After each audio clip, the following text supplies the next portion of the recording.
ஃபகத் ஃபாசில் நடிப்பில் ரீசெண்டாக ரிலீஸ் ஆன படம் தான் ஓடும் குதிரை சாடும் குதிரை. படம் தியேட்டரில் ரிலீஸ் ஆனப்போ நிறைய நெகட்டிவ் கமெண்ட்ஸ் வந்தாலும் ஓடிடியில் வந்த பிறகு ஒரு சில பாசிட்டிவ் கமெண்ட்ஸும் கேட்க முடிஞ்சுது. காதல் காமெடி எல்லாம் கலந்த ஒரு ஃபீல் குட் மூவியை தான் படக்குழுவினர் தர முயற்சித்திருக்காங்க. இப்போ படத்துடைய கதையை பார்க்கலாங்க. தன்னுடைய வருங்கால மனைவியுடைய ஆசையை நிறைவேற்ற முயற்சிக்கும் ஹீரோவுக்கு ஏற்படும் பிரச்சனைகள் தான் ஓடும் குதிரை சாடும் குதிரை படத்துடைய ஒன்லைனர். படத்துடைய ஹீரோவான எபி அவருடைய கல்யாணத்துக்கு முந்தின நாள் ஒரு காயின் எடுத்து டாஸ் போட்டு பார்க்குறாரு. காயின்ல என்ன விழுந்ததுன்னு பார்க்கறதுக்குள்ள அவருடைய வருங்கால மனைவி நிதி கால் பண்றாங்க. நிதி எபியுடைய வீட்டு வாசல்ல தான் நின்றுட்டு இருப்பாங்க. அதனால எபி போய் நிதியை மீட் பண்றாரு. நிதி, எனக்கு வழக்கமா வர கனவு இன்னைக்கும் வந்துச்சு. நீங்க ஒரு பீச்ல வெள்ளை குதிரையில கல்யாண ட்ரெஸ்ல வரீங்க. இந்த கனவு நான் அடிக்கடி பார்க்குறேன். அதனால நீங்க நாளைக்கு கல்யாணத்துக்கு கண்டிப்பா வெள்ளை குதிரையில தான் வரணும்னு சொல்றாங்க. எபி ஷாக்காகி, இந்த நடு ராத்திரியில நான் இங்க வெள்ளை குதிரையை தேடுவேன்னு கேட்க, நிதி, எனக்கு அதை பத்தி எல்லாம் எதுவும் தெரிய வேண்டாம். வெள்ளை குதிரையில வந்தா மட்டும்தான் நம்ம கல்யாணம் நடக்கும்னு சொல்லிட்டு கிளம்பிடுவாங்க. நிதியும் எபியும் காதல் கல்யாணம் தான் பண்ணிக்க இருக்காங்க. அதனால எபி நிதியுடைய ஆசை எப்படியாவது நிறைவேற்றணும்னு முடிவு பண்றாரு. எபி அன்ராஜுக்கு ஃபோன் பண்ணி, நீ எப்படியாவது எனக்கு ஒரு வெள்ளை குதிரையை அரேஞ்ச் பண்ணித்தான்னு சொல்கிறாரு. அன்ராஜும் அங்கே இங்கே தேடி வெள்ளை குதிரையும் அரேஞ்ச் பண்ணுறாரு. ஆனால் குதிரையை ஹேண்ட் ஓவர் பண்ணுறதுக்கு முன்னாடி ஓனர், இந்த குதிரை மேலே ஏறின நிறைய பேர் கீழே விழுந்திருக்காங்க, அதனால் கேர்ஃபுல்லாக பார்த்துக்கோங்கன்னு சொல்கிறாரு. அன்ராஜ் அதெல்லாம் ஒரு பிரச்சனையே இல்லைன்னு சொல்லிட்டு கிளம்புறாரு. எபி ஒரு ஃபர்னிச்சர் ஷோரூமில் வேலை பார்த்துட்டு இருக்காரு. அவங்க அம்மா இறந்து போயிட்டாங்க. அதுலேருந்தே அவங்க அப்பா மென்டலி அன்ஸ்டேபிளாக தான் இருக்காரு. எபிக்கு ஒரே ஒரு அண்ணன் தான். அவருக்குமே ஏதோ ஃபினான்ஷியல் ப்ராப்ளம்ஸ் எல்லாம் இருக்குது. மறுநாள் காலையில எபி கல்யாணத்துக்கு ரெடியாகி குதிரையில ஏற போறாரு. நிதி அவங்க ஆசைப்பட்ட மாதிரியே எபி குதிரையில வரதை நினைச்சு ரொம்பவே சந்தோஷப்படுறாங்க. தொடர்ந்து போட்டோ பிளாஷ் தம் மேல விழுந்துட்டு இருக்கிறதுனால குதிரை ரெஸ்ட்லெஸ் ஆகுது. ஒரு கட்டத்துல வயலண்டாவும் பிஹேவ் பண்ண ஆரம்பிக்குது. அதனால எபியை கீழே தள்ளி விட்டுரும். கீழே விழுந்த வேகத்திலேயே எபி மயக்கம் போட்டு விழுந்துடுறாரு. அதே சமயம் எபியுடைய அப்பாவான மேத்யூ தன்னுடைய 2வது பையனுக்கும் கல்யாணம் ஆக போது, இனிமேல் நிம்மதியா வைஃப் கிட்ட போகலான்னு சொல்லிட்டு சூசைட் அட்டம் ட்ரை பண்ணிட்டு இருப்பாரு. அப்பந்தான் எபி கீழே விழுந்த விஷயம் அவருக்கு தெரிய வர எபியை பார்க்கறதுக்காக போறாரு. ஹாஸ்பிட்டலுக்கு போனா அங்க இருக்கிறவங்க கீழே விழுந்து தலையில அடிபட்டதுனால எபி கோமா ஸ்டேஜுக்குள்ள போயிட்டாரு. எப்ப நினைவு திரும்புனே சொல்ல முடியாது. ஒரு சில சமயம் 2 நாள்லயே நினைவு வந்துடலாம், இல்லைன்னா வருஷ கணக்கு கூட ஆகலான்னு சொல்றாங்க.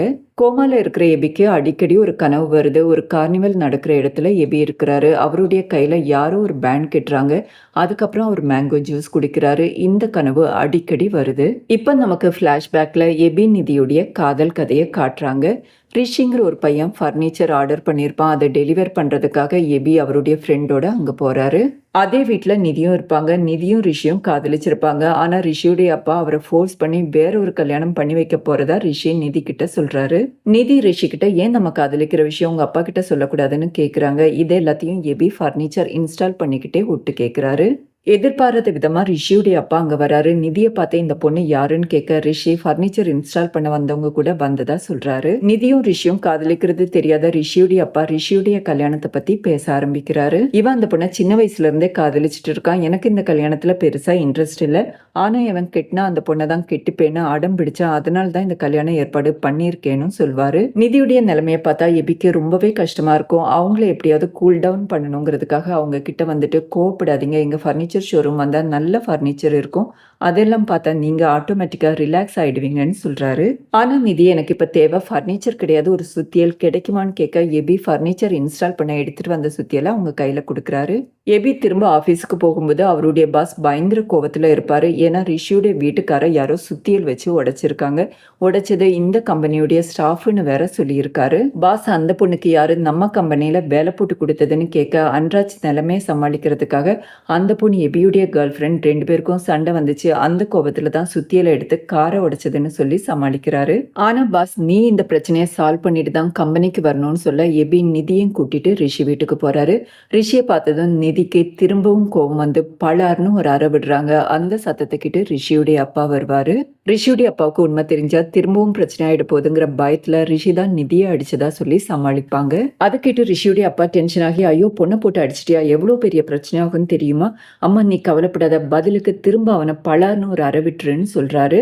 அதுதான் சான்ஸ்ன்னு நிதி திரும்பவும் ரிஷி கன்னத்துல பலார்னு ஒரு அறை விடுறாங்க. தன்னை காதலுங்கிற பேர்ல ஏமாத்தின கோபத்தை நிதி அந்த அறையில காட்டுவாங்க. ரிஷியுடைய அப்பா காரெல்லாம் நீங்க ரிப்பேர் பண்ணி தர வேண்டாம், இங்க இருந்து கிளம்புங்கன்னு சொல்லிட்டு அவங்கள அனுப்பி வைக்கிறாரு. பிரச்சனை சால்வ் ஆயிருச்சுன்னு எபி நிம்மதியா இருக்கும்போது நிதி அவருக்கும் ஒரு அறை விட்டு ஒரு ஆள் அப்செட்டா இருக்கும்போது கார்டை கொடுத்து ஃபர்னிச்சர் வாங்க வர சொல்லி கூப்பிடுவியான்னு கேட்டுட்டு போவாங்க. ஒரு பொண்ணுகிட்ட அடி வாங்கினது எபியால தாங்கிக்கவே முடியாது. வீட்டுக்கு வந்ததுமே மேத்யூ கிட்ட அந்த விஷயத்த சொல்றாரு. அதை கேட்டு மேத்யூ நீங்க 2 பேரும் லவ் பண்றீங்களான்னு கேட்பாரு. நிதி தூங்க நினைக்கும் போதெல்லாம் எபி பீச்ல உட்காந்து அழுகிற மாதிரி கனவு வருது. அதனால நிதி எபியை பார்த்துட்டு நான் நிம்மதியா தூங்கணும்னா எனக்கு திரும்ப ஒரு அறை விட்டுருன்னு கேக்குறாங்க. ஆனா எபி அறைய முடியாதுன்னு சொல்லிடுவாரு. நிதிக்கு எப்பெல்லாம் அந்த கனவு வருதோ அப்பெல்லாம் எபியை வந்து பார்த்துட்டு எனக்கு ஒரு அறை கொடுத்துருங்க, அப்பதான் அந்த கனவு வர்றது ஸ்டாப் ஆகும்னு சொல்லுவாங்க. ஆனா எபி அறையவே முடியாதுங்கிறதுல உறுதியா இருக்காரு. அதே மாதிரி ஒரு நாள் விடிய காலையிலயும் நிதி எபியுடைய வீட்டு வாசல்ல வந்து நிக்கிறாங்க. இப்படி அடிக்கடி தொல்லை பண்றாளேங்கிற கோவத்துல பலார்னு ஒரு அறை விட்டுருவாரு. ஆனா அறை வாங்கின வேகத்துல நிதி எனக்கு கனவு வர்றது ஸ்டாப் ஆயிருச்சு, இனி அறைய தேவையில்லைன்னு சொல்றதுக்கு தான் நான் வந்தேன்னு சொல்லிட்டு மயக்கம் போட்டு விழுந்துடுவாங்க. நிதியை ஹாஸ்பிட்டல்ல அட்மிட் பண்றாங்க. அங்க நிதியுடைய பேரண்ட்ஸும் எபியுடைய அப்பாவும் வருவாங்க. 2 பேரும் இவங்க காதலிக்கிறதா நினைச்சுப்பாங்க. அதனால கல்யாணத்தை பத்தியும் பேசுவாங்க. அதுக்கப்புறம் நிதியும் எபியும் சேர்ந்து பலமுறை அவங்க பேரண்ட்ஸ் அதனால ஒரு நாள் எபியும் நிதியும் சேர்ந்து அவங்க அப்பா அம்மாவை கூப்பிட்டு வச்சு உண்மையை பேசி புரிய வைக்கணும்னு முடிவு பண்றாங்க. இப்போ எபி நிதி கிட்ட நீ சொல்லுன்னு சொல்றாரு, நிதி எபி கிட்ட நீ சொல்லுன்னு சொல்றாங்க. இப்படியே மாத்தி மாத்தி பேசிட்டு இருக்காங்க. ஒரு கட்டத்துல நிதி நானே சொல்றேன்னு சொல்லிட்டு எங்க 2 பேருக்கும் கல்யாண தேதி பாருங்கன்னு சொல்றாங்க. அதை கேட்டு எபி ஷாக் ஆகி நிதியை தனியா கூட்டிட்டு போய் நம்ம 2 பேரும் காதலிக்கலன்னு தானே சொல்றதா இருந்தோம், இப்ப நீ ஏன் இப்படி சொன்னேன்னு கேக்குறாரு. நிதி எனக்கு திரும்பவும் ஒரு கனவு வந்தது. அந்த கனவுல நீங்க வெட்டிங் ட்ரெஸ் போட்டுக்கிட்டு வெள்ளை குதிரையில வரீங்க. நமக்கு நார்த் இந்தியன் ஸ்டைல்ல வெட்டிங் நடக்குது. இந்த கனவை நான் அடிக்கடி பார்க்க ஆரம்பிச்சிட்டேன். அதனால தான் அப்படி சொன்னேன்னு சொல்றாங்க. எபி கொஞ்ச நேரம் யோசிச்சு பாக்குறாரு. அவருக்குமே நிதியை பிடிச்சிருக்கு. அதனால நிதியுடைய பேரண்ட்ஸ் கிட்ட கல்யாணத்துக்கு சம்மதம்னு சொல்றாரு. அதுக்கப்புறம் நிதி கிட்ட உனக்கு சரியான டிசிஷன் எடுக்கிறதுக்கு கல்யாணத்துக்கு முந்தின நாள் வரைக்கும் டைம் இருக்கு. நான் தூங்காம விழிச்சிட்டு இருப்பேன். உனக்கு ஏதாவது கன்ஃபியூஷன் இருந்துச்சுன்னா எனக்கு ஒரே ஒரு ஃபோன் கால் பண்ணா போதும்னு சொல்றாரு. நிதி நானும் கல்யாணத்துக்கு முந்தின நாள் தூங்காம காத்துட்டு இருப்பேன். உங்களுக்கு ஏதாவது கன்ஃபியூஷன் இருந்தா ஒரு காயின் எடுத்து டாஸ் போட்டு பார்த்தா போதும்னு சொல்றாங்க. இதை தான் படத்துடைய தொடக்கத்துல நமக்கு காட்டியிருப்பாங்க. இதோட பிளாஷ்பேக்கும் முடியுது. கோமால இருக்கிற எபியை நிதி அடிக்கடி வந்து பாக்குறாங்க. ஆனா எபியுடைய ஹெல்த்ல எந்த இம்ப்ரூவ்மெண்ட்டும் கிடையாது. ஒரு நாள் நிதி எபி கிட்ட இதுக்கு மேல என்னால காத்துட்டு இருக்க முடியாது, ஏன்னா வீட்டுல ப்ரெஷர் ரொம்பவே ஜாஸ்தியா இருக்கு. ஒருவேளை உங்களுக்கு நினைவு திரும்ப வந்தா கூட என்ன ஞாபகம் இருக்கும்னு உறுதியா சொல்ல முடியாதுன்னு சொல்லிட்டு அவர் போட்ட ரிங்கையும் கழட்டி வச்சுட்டு போயிடுவாங்க. இதெல்லாம் மறைஞ்சிருந்து கேட்டுட்டு இருந்த எபியுடைய அப்பா நிதியை இழுத்துட்டு போய் வீட்டுக்கு வெளியே விட்டு கேட்டையும் பூட்டிடுவாரு. அதுக்கப்புறம் எபி கிட்ட வந்து அந்த ரிங்கை எடுத்து எபியுடைய கையில வச்சு கூடிய சீக்கிரம் அவ வேற ஒருத்தனை கல்யாணம் பண்ணிப்பா, அவன் ஞாபகமா இந்த ரிங்கை நீ வச்சுக்கோன்னு சொல்றாரு. அந்த சமயம் எபியுடைய கை அசைய ஆரம்பிக்குது. எபி கோமால இருந்து வெளியே வந்துடுவாரு. அவருக்கு நினைவு திரும்பிடும். எபி கோமாவில இருந்து வெளியே வந்த விஷயம் கேட்டு எபியுடைய அண்ணன் சிபி ஷாக் ஆயிடுவாரு. ஏன்னா எபி கோமாவுக்கு போனதுமே எப்படியாவது அவருடைய சொத்தையும் இவருடைய பேருக்கு மாத்தி கடனை எல்லாம் அடைக்கணும்னு டிசைட் பண்ணி வச்சிருந்திருப்பாரு. எபி அவருடைய ஃப்ரெண்ட் அன்ராஜை கூப்பிட்டுட்டு நிதி நான் கோமால இருந்து வெளியே வரதுக்காக தான் ரிங்கை கழட்டி வச்சுட்டு போனா, நீ இந்த ரிங்கை கொண்டு போய் அவகிட்ட கொடுத்துட்டு நான் கோமால இருந்து வெளியே வந்துட்டேன்னு சொல்லி அவளை கூட்டிட்டு வான்னு சொல்றாரு. ஆனா அதை தெரிஞ்சுக்கிட்ட சிபி அன்ராஜ் கிட்ட இருந்து அந்த ரிங்கை வாங்கிட்டு எனக்கு ஃபினான்சியர் கிட்ட இருந்து ஒரே பிரச்சனையா இருக்கு, ஒரு சில நாட்கள் இந்த ரிங்கை வச்சு ரொட்டேஷன் பண்றேன், அதுக்கப்புறம் திருப்பி கொடுத்துட்றேன்னு சொல்றாரு. ஆனா எபி கிட்ட நிதி அந்த ரிங் வாங்கல, இதுக்கு மேல அவ திரும்ப வரமாட்டா, ஏன்னா ஒரு பஞ்சாபி பையன் கூட அவளுக்கு மேரேஜ் ஃபிக்ஸ் ஆயிருக்குன்னு சொல்லிடுவாரு. அதை கேட்டு எபி ரொம்பவே வருத்தப்படுறாரு. கோமால இருந்து வெளியே வந்தாலும் விழுந்த வேகத்துல கை காலெல்லாம் அடிபட்டு இருக்கு. அதனால பிசியோதெரபி ட்ரீட்மெண்ட்ல இருப்பாரு. ஒரு நாள் நிதியுடைய என்கேஜ்மெண்ட்னும் கேள்விப்படுறாரு. தான் கோமால இருந்து வெளியே வந்தது தெரிஞ்சும் ஏன் தன்னை பார்க்க வரலன்னு நிதி கிட்ட கேட்கணுங்கிறதுக்காக நிதியை பார்க்க போறாரு. நிதி எபியை பார்த்ததுமே ஷாக்ல மயக்கம் போட்டு விழுந்துடுறாங்க. மயக்கம் தெளிஞ்சதும் நிதியும் எபியும் பேசுறாங்க. அப்பந்தான் அன்ராஜும் சிபியும் மோதிரத்தை நிதி கையில கொடுக்கலங்கிறதும் எபி மயக்கத்துல இருந்து வெளியே வந்த விஷயமே நிதிக்கு தெரியலங்கிறதும் தெரியுது. எபி இப்பதான் உனக்கு உண்மையெல்லாம் தெரிஞ்சிருச்சுல, என் வாழ்க்கைக்கு திரும்ப வந்துடுன்னு சொல்றாரு. ஆனா நிதி நீங்க போட்ட மோதிரத்தை கழட்டி வச்சுட்டு வேற ஒரு ஆளுடைய மோதிரத்தை போட்டுக்கிட்டேன், இப்ப திரும்பவும் என்னால அந்த மோதிரத்தை கழட்டி வைக்க முடியாதுன்னு சொல்றாங்க. ஆனா எபி நான் கோமால இருக்கும்போது கூட எனக்கு ஓம் கனவு தான் வந்துச்சு, என்னால உன்னை விட்டு போக முடியாதுன்னு எமோஷனலா பேசுவாரு. கனவுனதும் நிதியும் எமோஷனல் ஆயிடுவாங்க. எனக்கு கொஞ்சம் டைம் கொடுங்கன்னு கேட்பாங்க. எபி இந்த பிரச்சனைக்கெல்லாம் சிபி தான் காரணம்னு சிபியை தேட ஆரம்பிக்கிறாரு. ஆனா சிபி பெங்களூர்ல இருக்கிற அவருடைய பிளாட்டுக்கு திரும்ப போயிடுவாரு. அதனால எபியும் பெங்களூருக்கு போறாரு. சிபி எபி கிட்ட கடன் பிரச்சனை தாங்க முடியாம தான் அந்த ரிங்கை அடகு வச்சேன், கூடிய சீக்கிரம் அதை திருப்பி தரேன்னு சொல்வாரு. நிதி கிட்ட இருந்து எபிக்கு எந்த ரிப்ளையும் கிடைக்காது. அதனாலே அதனாலே ரொம்பவே அப்செட் ஆயிடுவாரு. எபியால அந்த டிப்ரெஷன்ல இருந்து வெளியே வர முடியாம சூசைட் பண்ணிக்கலான்னு டிசைட் பண்றாரு. அதனால ஸ்டூல வச்சு கயிறை மாட்டி சூசைட் பண்ண ட்ரை பண்ணிட்டு இருக்கும்போது எதிர் ஃபிளாட்ல அதே மாதிரி ஒரு பொண்ணு சூசைடுக்கு ட்ரை பண்ணிட்டு இருப்பாங்க. எபி எப்படியாவது அந்த பொண்ணை காப்பாத்தணும்னு வேகமா ஸ்டூல விட்டு இறங்கி அந்த ஃபிளாட்டை பார்த்து ஓடுறாரு. அவர் கதவு தட்டுறதுக்குள்ள கதவு தானா திறக்கும். அந்த பொண்ணு வீட்டை விட்டு வெளியே வந்து எங்கேயோ நடந்து போயிட்டு இருக்கும். அந்த சமயம் எபி ஃபிளாட்டுக்கு சிபி வராரு. அந்த கயிறை பார்த்ததும் ஒரு செல்ஃபி எடுத்து அப்பாவுக்கு அனுப்பி தற்கொலை பண்ணிக்க போறேன்னு மிரட்டி பணத்தை வாங்கலான்னு முடிவு பண்றாரு. அப்ப சிபிக்கு ஸ்லிப்பாக கயிறு கழுத்துல மாட்டிக்கும். வைஃப் வந்து அவரை காப்பாத்திடுவாங்க. அங்க இருக்கிறவங்க எல்லாம் சிபி சூசைடுக்கு ட்ரை பண்ணதான் நினைச்சுப்பாங்க. அதனால அசோசியேஷன்ல இருக்கிறவங்க எல்லாம் சேர்ந்து சிபியுடைய கடனை அடிக்கிறதாவும் முடிவு பண்றாங்க. எபியுடைய எதிர் ஃபிளாட்ல சூசைட் பண்ண ட்ரை பண்ண பொண்ணுடைய பேரு ரேவதி. அந்த பொண்ணு எப்ப வேணும்னாலும் சூசைட் பண்ணிக்கலாங்கிற நினைப்புல எபி அவங்களையே ஃபாலோ பண்ணிட்டு இருப்பாங்க. இந்த விஷயத்த அவருடைய அப்பா கிட்டேயும் சொல்வாரு. ஒரு நாள் எபி ரேவதி டெரஸ்ல நின்றுட்டு இருக்கிறத பார்த்துட்டு அவங்க சூசைட் தான் பண்ணிக்க போறாங்கன்னு நினைச்சு கத்த ஆரம்பிப்பாரு. அந்த சத்தத்தை கேட்டு ரேவதி பயந்துடுவாங்க. எபி கிட்ட வந்துட்டு எதுக்காக இப்படி கத்துனீங்க, நான் பயத்துல கீழே விழுந்திருப்பேன்னு கோவப்பட்டுட்டு அங்கிருந்து போவாங்க.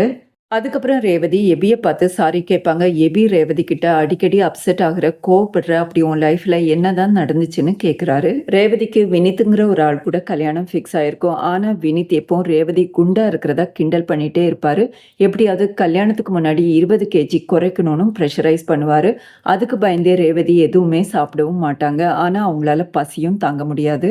அப்பந்தான் ஒரு நாள் நெய்பருடைய வீட்டில் பிரியாணி ஸ்மெல் வந்து அங்கே போய் பார்க்குறாங்க. அந்த வீட்டில் இட்டிங்கிற ஒரு ஷெஃப் தான் குடியிருப்பாரு. ரேவதி அவர்கிட்ட எனக்கு நல்லா பசிக்குது, கொஞ்சம் பிரியாணி கிடைக்குமான்னு கேட்குறாங்க. அவரும் பிரியாணி கொடுக்குறாரு. அதுக்கப்புறம் ரேவதிக்கு எப்பெல்லாம் பசிக்குதோ அப்பெல்லாம் டேஸ்டியான ஃபுட்டை குக் பண்ணி கொடுப்பாரு. இட்டியும் அவங்க கிட்ட நீங்கள் வெயிட்டெல்லாம் குறைக்க வேண்டிய அவசியமே இல்லை, இப்படியே அழகாக தான் இருக்கீங்க, உங்களுக்கு பிடிச்ச மாதிரி சாப்பிடுங்கன்னு சொல்கிறாரு. இப்படியே இந்த ஃப்ரெண்ட்ஷிப் லவ்வாகவும் மாறுது. ஆனால் ஒரு நாள் ஊருக்கு போயிட்டு வரேன்னு கிளம்பி போகிற இட்டி திரும்ப வரமாட்டாரு. அதுக்கப்புறம் தான் ரேவதிக்கு தெரிய வரும் ஒரு ஆக்சிடென்ட்ல அவர் இறந்து போயிட்டாருன்னு. ரேவதியால அவருடைய நினைப்புல இருந்து வெளியே வரவே முடியல. இது வரைக்கும் அவர் உயிரோட இருக்கிற மாதிரி தான் நினைச்சிட்டு இருக்காங்க. ஆனா இந்த விஷயம்லாம் ரேவதியுடைய வீட்டுக்கு தெரியாது. ஃபிக்ஸ் பண்ண மாதிரியே அவங்க கல்யாணமும் நடக்க போகுது. இதெல்லாம் கேட்டு எபி ரொம்பவே ஃபீல் பண்ணி ரேவதிக்கு ஆறுதல் சொல்றாங்க. ரேவதியுடைய கல்யாண இன்விடேஷனை அவங்க அப்பா அம்மா வந்து வச்சுட்டு போவாங்க. எபி ரேவதி கிட்ட இப்பமாவது உங்க வீட்டுல இந்த கல்யாணத்துல இஷ்டம் இல்லைன்னு உண்மையை சொல்லுங்க, இல்லைன்னா ஃபிக்ஸ் பண்ண மாதிரி உங்க கல்யாணம் நடந்துடும்னு சொல்றாரு. ரேவதியும் அவங்க அப்பா கிட்ட உண்மையை சொல்ல அவங்க அப்பா என்ன ஆனாலும் இந்த கல்யாணம் நடந்துதான் ஆகும்னு சொல்லிடுவாரு. இந்த விஷயம்லாம் எபியோடைய அப்பா மேத்யூக்கு தெரிய வர அவர் கல்யாணத்தை நிறுத்துறதுக்காக ஒரு ஐடியாவை ரேவதிக்கு கொடுக்குறாரு. அந்த ஐடியா என்னன்னு எபிக்கு தெரியாது. பிளான் பண்ண மாதிரியே ரேவதியுடைய கல்யாணம் நின்று போயிடும். எபி ரேவதியை மீட் பண்ண பிறகுதான் அவங்க அப்பா கொடுத்த ஐடியா என்னன்னு அவருக்கு தெரிய வருது. ரேவதி மாப்பிள்ள கிட்ட கல்யாணத்தை அன்னைக்கு வெள்ளை குதிரையில வரணும்னு சொல்லியிருக்காங்க. அதுக்கப்புறம் எபிக்கு அரேஞ்ச் பண்ண அதே குதிரையும் அரேஞ்ச் பண்ணியிருக்காங்க. வழக்கம் போல அந்த குதிரை மாப்பிள்ளைய கீழே தள்ள மாப்பிள்ளை இப்போ ஹாஸ்பிட்டல்ல அட்மிட் ஆயிருக்காரு. கல்யாணமும் நின்று போயிருச்சு. எபி ரேவதியை மேத்யூவை பார்க்கறதுக்காக கூட்டிட்டு போறாரு. மேத்யூ ரேவதி கிட்ட எல்லாரும் நினைக்கிற மாதிரி நான் பைத்தியம் கிடையாது, என் பையன் அவனுடைய கல்யாணம் நின்று போனதுனால டிப்ரெஷன்ல போயிட்டான், உன் விஷயம் அவனை கொஞ்சம் டைவர்ட் பண்ணிச்சு, அதனால தான் நானும் அவனை என்கரேஜ் பண்ணிட்டே இருந்தேன்னு சொல்றாரு. மேத்யூ நேவியில தான் வேலை பார்த்துட்டு இருந்தாரு. அதனாலே குடும்பத்தை விட்டு எப்பவுமே தனியாக தான் இருப்பாரு. ரிட்டையர்மெண்ட்டுக்கு அப்புறமாவது ஒய்ஃபோட சேர்ந்து வாழணும்னு நினைச்சிட்டு இருந்தாரு. அப்பந்தான் ஒய்ஃபும் இறந்து போறது. ஒய்ஃபுடைய பிரிவை அவரால் தாங்க முடியல. அதனால தான் எபிக்கு கல்யாணமானதும் சூசைட் பண்ணிட்டு ஒய்ஃப் கிட்ட போகணும்னு நினைச்சிருக்காரு.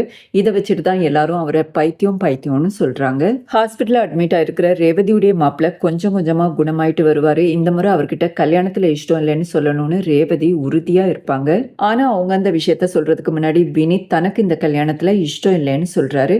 ஏன்னா அவர் ஹாஸ்பிட்டல்ல இருக்கும்போது அங்க வேலை பார்த்த ஒரு டாக்டரை காதலிக்க ஆரம்பிச்சிட்டாரு.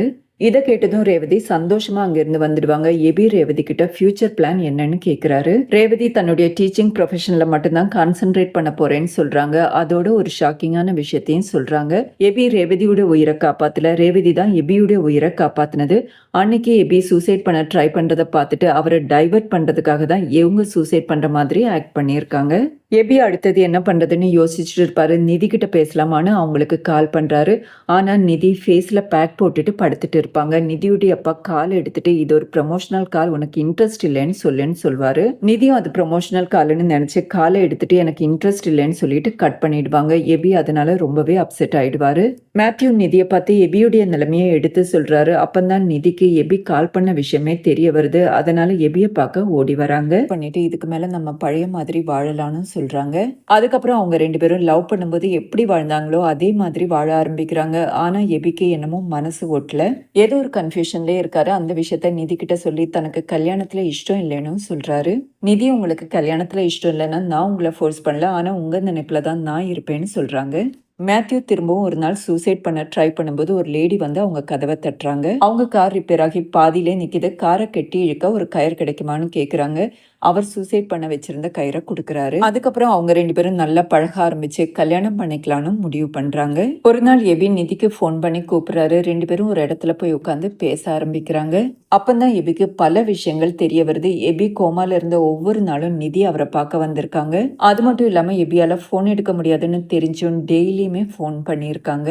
இப்ப நிதி எபி கிட்ட எனக்கு திரும்பவும் ஒரு கனவு வந்துச்சு. அந்த கனவுல நம்ம 2 பேரும் இது மாதிரி ஒரு இடத்துல நடந்து போயிட்டு இருக்கோம். திடீர்னு நீங்க என்கிட்ட ஐ லவ் யூ சொன்னீங்கன்னு சொல்றாங்க. எபியும் நிதிக்கு தம் மேல இருக்கிற காதலை புரிஞ்சுக்கிட்டு ஐ லவ் யூன்னு சொல்றாரு. அதோட படத்தை முடிக்கிறாங்க. மீண்டும் ஒரு இன்ட்ரெஸ்டிங்கான வீடியோவில் உங்களை சந்திக்கிறேன். நன்றி, வணக்கம்.